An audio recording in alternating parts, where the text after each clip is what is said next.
A Bíblia fala que o coração dele se engrandeceu.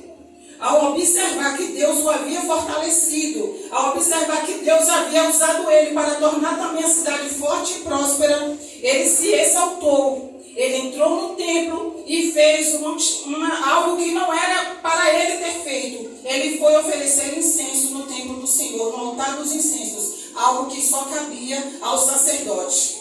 Se você tem um chamado da parte de Deus, obedeça ao seu chamado.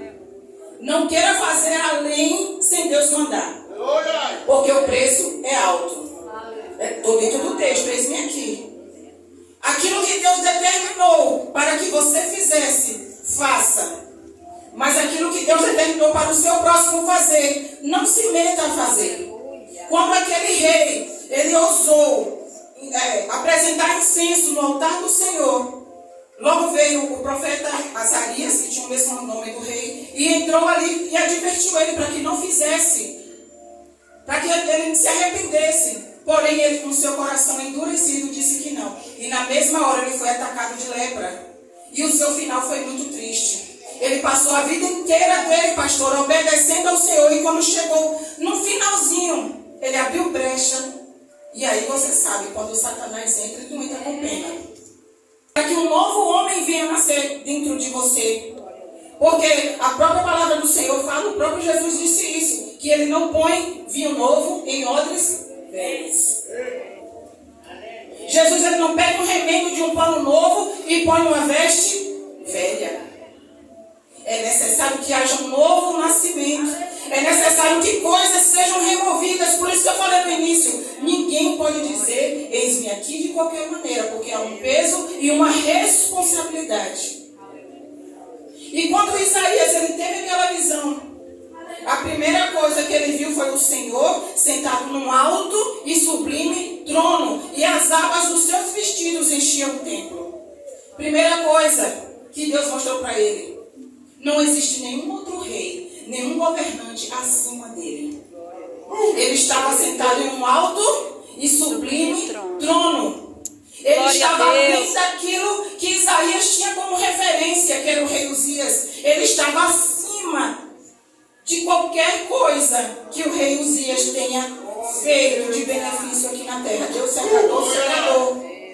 Mas a primeira coisa que Deus quis mostrar para Isaías, que não pode haver ninguém acima de Deus nas nossas vidas. Nós não podemos ter nada nem ninguém acima de Deus. Ele precisa estar sentado no alto e sublime trono das nossas vidas. Louvado seja o nome do Senhor. E ele via que as abas dos seus vestidos, ou seja, as bordas, as pontinhas dos seus vestidos, enchiam o templo. Apesar de Deus, pastora, estar sentado num alto e sublime trono, ele está aqui nesta noite. Apesar de Deus estar sentado no alto e sublime trono, ele passeia neste lugar nesta noite. Ele está nesse lugar nesta noite, sabe por quê? Porque Deus não criou em você a imagem dele por qualquer motivo, não. É porque ele quer estar conosco. Ele quer intimidade conosco. Ele quer estar em nosso meio. Louvado seja Deus. Diariamente, irmãos, o Senhor, ele deseja se revelar para nós. Ele deseja nos abrir os olhos para que nós vejamos que ele realmente é. Nunca abra a sua boca e diz: Deus está calado, Deus não está fazendo nada. É mentira de Satanás.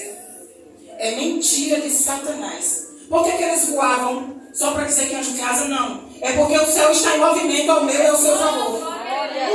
O céu está em movimento. E quando eu digo céu, não é só lá em cima, não. É aqui também. Porque Deus está neste lugar. Não é necessário lembrar que Deus está neste lugar. Louvado seja o nome do Senhor Jesus. E com púas eles cobriam o seu rosto, que significava humildade. Nós vamos pegar esse cobrir o rosto que os anjos faziam e vamos colocar como símbolo de humildade. Os anjos não ousavam olhar para o Senhor, porque a glória é só dele. Uma certa vez Moisés, pastora, pediu para Deus para vê-lo. Só que Deus falou que ele não podia vê-lo, pastor. Porque ninguém pode contemplar o Senhor, seria fulminado. Mas de tanto Moisés insistir, ele permitiu. E ele conseguiu ver o Senhor apenas, a sua glória, por uma fenda da rocha. Louvado seja o nome do Senhor.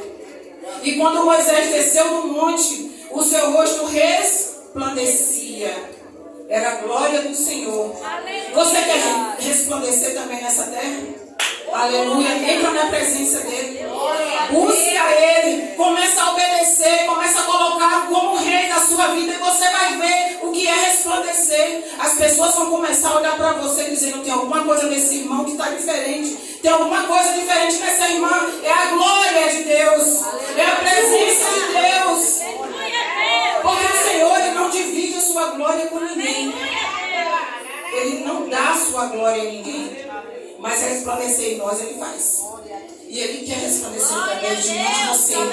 Ele quer se mostrar através de mim e de você. Por isso que temos que ser humildes. Porque aquilo que o Senhor nos dá não é para batermos os nossos peitos e dizer: sou eu que fiz, é eu que estou fazendo. Mas é o Senhor que está fazendo através de mim e de você. Louvado seja o nome do Senhor. É Deus que age através de cada um de nós, para que Ele, a glória dele, resplandeça. Louvado seja o nome do Senhor Jesus. Com 2 asas os serafins cobriam os pés. Existe um versículo na Bíblia que fala: guarda teu pé quando entrares na casa do Senhor. Reverência. Só que também existe um versículo que Moisés estava no deserto. Ele viu uma sarça pegando fogo, uma árvore pegando fogo, queimando, e ela não se consumia. Quando ele foi chegando perto, o que foi que Deus falou para ele? Tire as sandálias dos seus pés, porque a terra onde você está pisando, aleluia, aonde você tem andado, é terra santa também, sabe por quê? A presença de Deus está na sua vida. Glória a Deus. Não é só aqui no templo que temos que guardar os nossos pés, ou seja, que temos que ter reverência, que temos que vigiar, que temos que ter cuidado, não. É aonde nós pisamos, porque o próprio Deus falou para Josué e outras pessoas também ao longo dos anos, que aonde nós pisamos, a planta dos nossos pés, Ele nos dá.